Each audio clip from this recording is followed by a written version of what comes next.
นี่คือภาพบรรยากาศหลังถ้ำพี่น้องหลังถ้ำภูผาพึ่งบ้านม่วงคำตำบลนาตาลได้ตอนเช้ามื้อนี้ผู้ข่าปลาทองคำผสมเอาภาพบรรยากาศภูเขา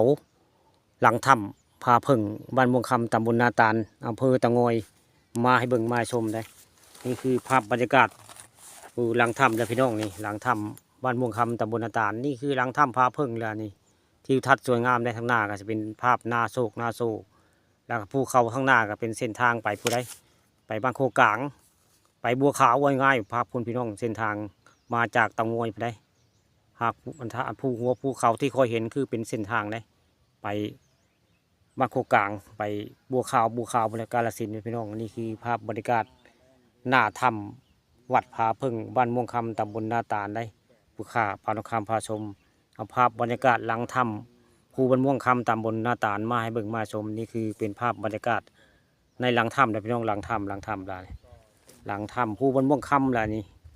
ภาพบรรยากาศทิวทัศน์สวยงามพี่น้องบรรยากาศทิวทัศน์สวยงามได้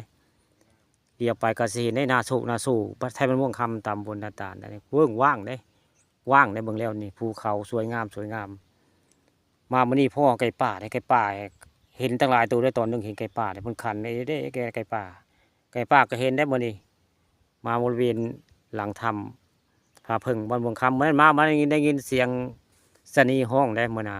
สนีห้องได้เสียงดังเท่าไหร่มื่อน่ะในคลิป